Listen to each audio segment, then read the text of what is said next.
Hello प्यारे student, आप सभी का स्वागत है फिर से हमारे नए वीडियो में। और जैसा कि हम लोग पढ़ रहे थे वास्तविक संख्या, और वास्तविक संख्या के 2 टॉपिक्स हमने क्लियर किया था, और ये टॉपिक आपके बोर्ड एग्जाम 2026 के लिए सबसे महत्वपूर्ण होने वाली है, क्योंकि इस टॉपिक से हर साल सेंटअप हो या फाइनल एग्जाम हो, दोनों एग्जाम में हमेशा पूछे जाते हैं। और आज हम लोग पढ़ने वाले हैं अप्रिमेय संख्या को किस तरीके से सिद्ध किया जाता है। बिना देर किए हुए आज के पहले सवाल की ओर चलते हैं और बनाते हैं किस तरीके से बनता है। आज का पहला प्रश्न है कि सिद्ध करें कि रूट थ्री एक अपरिमेय संख्या है। या आपके बोर्ड एग्जाम 2014, 2017 और 2018 में पूछ सकते हैं। ये स्टैंड एग्जाम और फाइनल एग्जाम दोनों के लिए महत्वपूर्ण है। चलिए इसे बिना देर किए सॉल्यूशन करते हैं। और सबसे पहले लिखते हैं कि मान लेते हैं, यानी माना रूट थ्री एक परिमेय संख्या, एक परिमेय संख्या है। और जैसा कि आपका डेफिनेशन में पता है कि परिमेय संख्या वैसी संख्या को कहते हैं जिसे p बटा क्यू के रूप में लिखा जाए। यानी रूट थ्री अगर परिमेय संख्या होगा तो इसे p बटा क्यू के रूप में आसानी से हम लिख सकते हैं। इसलिए हम कह सकते हैं इसे कि रूट थ्री बराबर p बटा क्यू। क्योंकि रूट थ्री को हमने परिमेय संख्या माना है, तो इसे हम p बटा क्यू के रूप में यानी भिन्न के रूप में आसानी से लिख सकते हैं। जहां हम लिख सकते हैं इसे कि जहां p और q p और q एक सभाज्य संख्या है। अभाज्य संख्या है। ये क्या है? सभाज्य संख्या है। सभाज्य संख्या है तथा q जो है वो 0 के बराबर नहीं है। q को क्या है? 0 के बराबर नहीं है। अब इस संख्या का मतलब क्या होता है? सभाज्य संख्या वैसी दो संख्या को कहते हैं जिनका HCF एक होता है। सभाज्य संख्या वैसी दो संख्या को कहते हैं जिनका HCF एक होता है। और वही दो संख्याएं का HCF एक होता है जिनके गुणनखंड एक के अलावा कोई दूसरा नहीं होता है।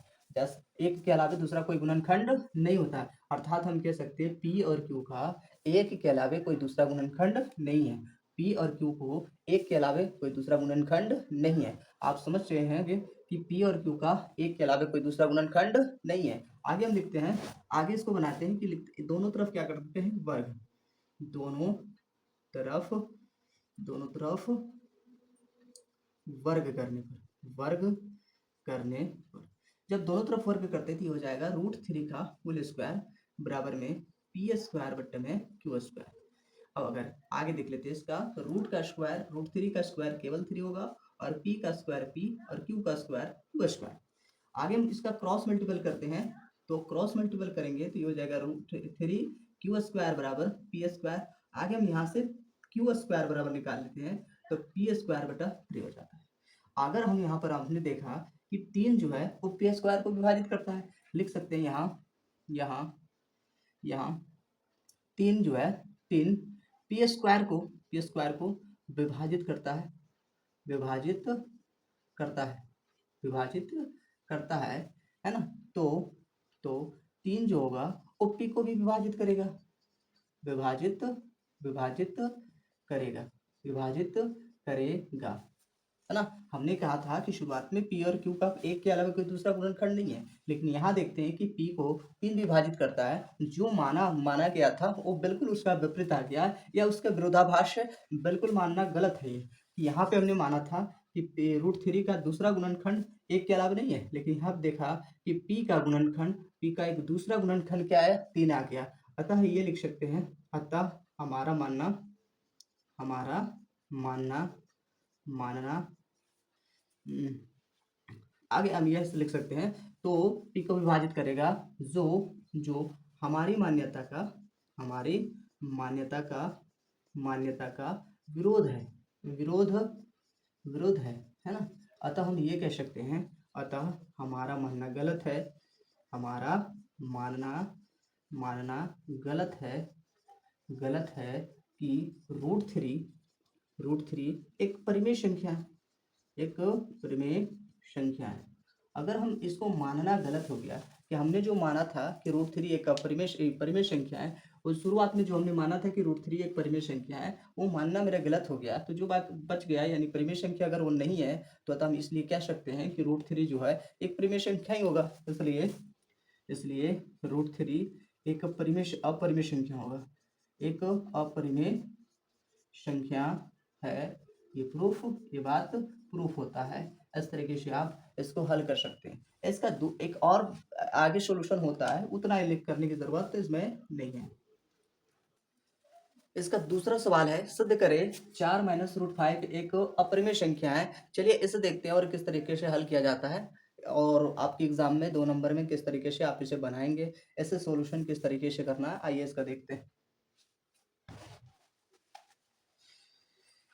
आज का दूसरा सवाल है, सिद्ध करें 4 माइनस रूट 5 एक अपरिमेय संख्या है। बिना देर किए हुए इसका सॉल्यूशन देखते हैं। और सबसे पहले जिस तरीके से पिछले प्रश्न में हमने लिखा कि माना 4 माइनस रूट 5 एक परिमेय संख्या है। परिमेय संख्या है।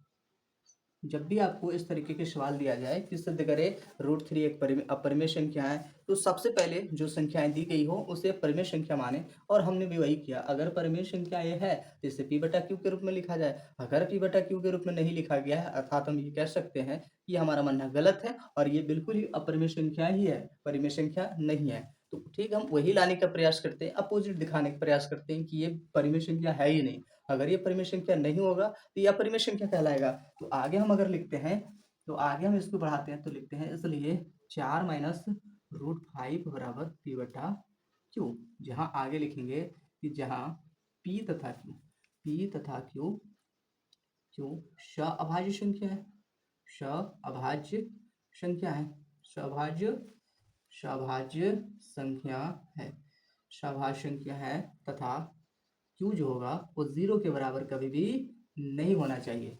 हमने पिछली बार में बताया था कि अगर p बटा क्यू एक सभाज्य संख्या, और सभाज्य संख्या वैसी संख्या को कहते हैं जिसका HCF केवल एक होता है। HCF एक हो, वैसी दो संख्या का अब उस वैसी दो संख्या सभाज्य संख्या कहलाती है। तो आगे हम इसको हल करते हैं और लिखते हैं, इसको इधर यानी परिमेय संख्या को परिमेय की तरफ, अगर हम 4 को इधर ही रहने देते, इसको लाते हैं p बटा क्यू इधर हो जाती है, और s को इधर भेजेंगे तो ये माइनस में इधर आके ये प्लस में बन जाएगा। आगे इसके नीचे कुछ नहीं तो 1 है, इसका एलसीएम q होगा, तो q एकम q है यानी 4q माइनस में यहाँ कितना होगा p, बराबर में यहाँ कितना होगा रूट 5। और यहाँ से आप देख सकते हैं कि इसे आप इक्वेशन 1 मान सकते हैं। और यहाँ लिखें कि समीकरण एक में ये 4q माइनस p बटा q एक परिमेय संख्या है, और इधर रूट 5 एक अपरिमेय संख्या है। ये 4q माइनस p बटा q एक परिमेय संख्या है और रूट 5 एक अपरिमेय संख्या है। और अगर ऐसी कोई दो संख्या एक साइड परिमेय और एक साइड अपरिमेय हो तो बिल्कुल ही गलत होता है, बराबर कभी भी नहीं हो सकता है। और हम इसे कैसे परिमेय संख्या कहते हैं, p और q का कोई भी एक निश्चित मान उठाइए और रखें, तो यहाँ से पता चलेगा इसका जो भी मान आएगा वो परिमेय संख्या ही होगा। लेकिन रूट 5 क्या है, एक अपरिमेय संख्या है, जो बिल्कुल गलत है। वो दोनों कभी भी बराबर नहीं हो सकते हैं। यहाँ लिखते हैं समीकरण 1 में 4q माइनस p बटा q एक परिमेय संख्या है, एक परिमेय संख्या है तथा रूट 5 एक अपरिमेय संख्या है, एक अपरिमेय संख्या है जो आपस में विरोधाभास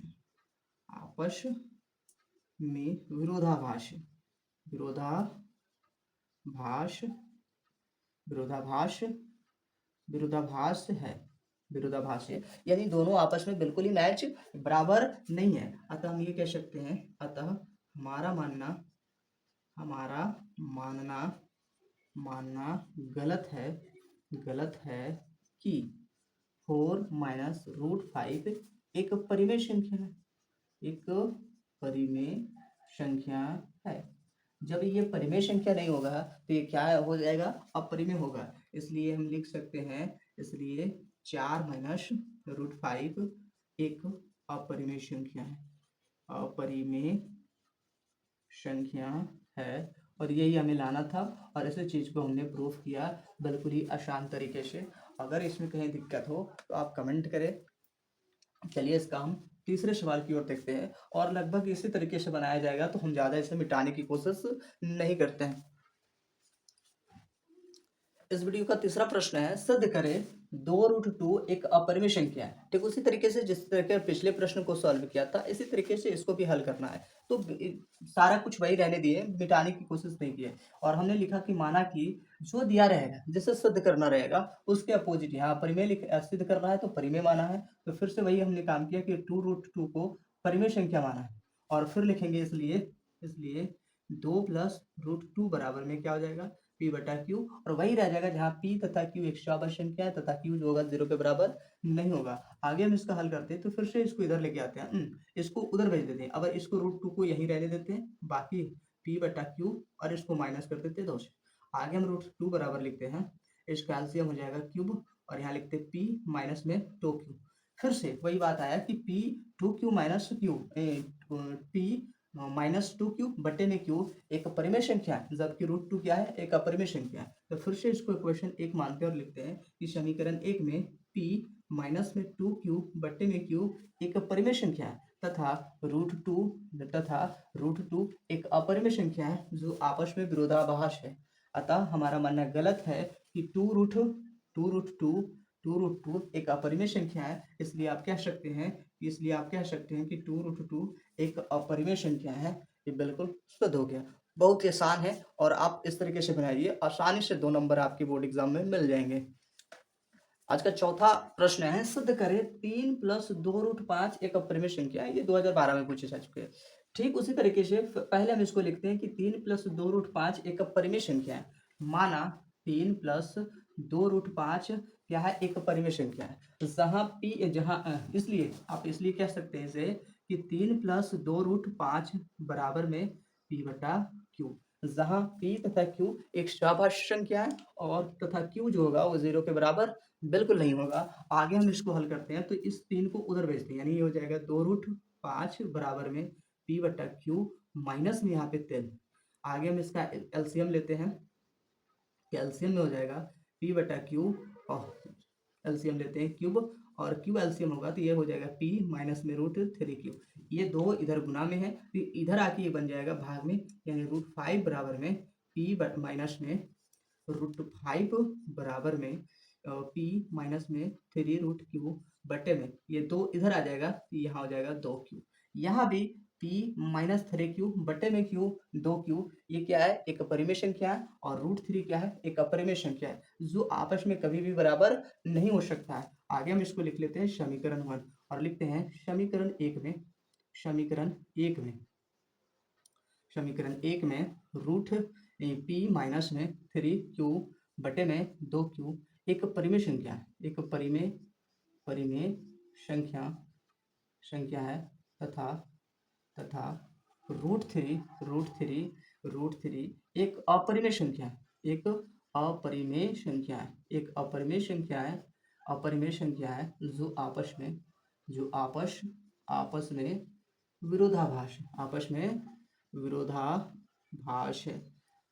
विरोधाभास है। अतः हमारा मानना गलत है, गलत है कि क्या गलत है कि 3 प्लस 2√5 एक परिमेय संख्या है। इसलिए आगे हम क्या कह सकते हैं, इसलिए 3 प्लस 2√5 एक अपरिमेय संख्या है और ये बात हमने प्रूफ कर दिया, सिद्ध कर दिया। ये क्या है, अपरिमेय संख्या ही होगा, कभी भी परिमेय संख्या नहीं होगा। चलिए अब चौथा कीजिए कि √2 प्लस 2 का होल स्क्वायर एक अपरिमेय संख्या है। √2 प्लस 2 का होल स्क्वायर क्या है, एक अपरिमेय संख्या है। ठीक उसी तरीके से बनाया जाएगा जिस तरीके से पिछला प्रश्न बनाया जाएगा, तो इसलिए हमने सब सारी चीज को मिटाया नहीं है। आगे हम इसमें लिखते हैं कि माना कि जो दिया गया है, यानी √2 प्लस में 2 का होल स्क्वायर क्या है, एक परिमेय संख्या है। अगर ये परिमेय संख्या है तो आगे हम इसलिए लिख सकते हैं कि √2 प्लस में 2 का होल स्क्वायर बराबर में p बटा q, जहाँ p तथा q क्या है, एक स्वाभाविक संख्या है और q जो होगा वो 0 के बिल्कुल बराबर नहीं होगा। आगे हम इसको, जैसा कि आप दिख रहा है कि a प्लस बी का होल स्क्वायर है, तो हम इसे सिंपल से a प्लस बी का होल स्क्वायर करें। तो a प्लस बी का होल स्क्वायर होता है a स्क्वायर प्लस में b स्क्वायर प्लस में 2a और b, a की जगह √2, b की जगह 2 और यहाँ पे लिख देते हैं p बटा q। यहाँ हमने इस साइड पे कुछ नहीं किया था। √2 का स्क्वायर केवल 2 होता है और 2 का स्क्वायर 4 होगा। यहाँ 2 दूनी 4, 2 दूनी 4 √2 बराबर p बटा q हो जाएगा। आगे देखते हैं, तो ये हो जाता है 6 प्लस में 4 √2 बराबर में p बटा q। आगे हम इसको इधर भेज देते हैं, तो ये बच जाएगा 4 √2 बराबर में p बटा q माइनस में 6। आगे फिर से हमने एलसीएम लिया और एलसीएम लेके लिखेंगे q यानी p माइनस 6q।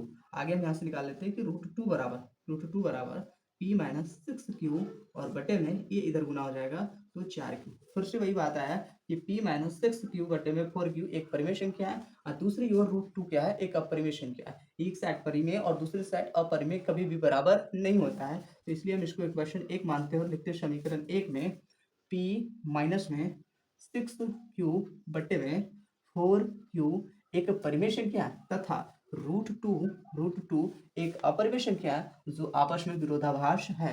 अतः हमारा मानना गलत है कि √2 प्लस में 2 का होल स्क्वायर एक अपरिमेय संख्या होगा।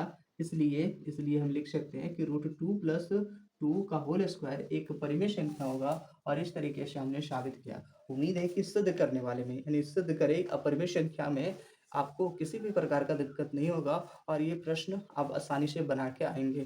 धन्यवाद।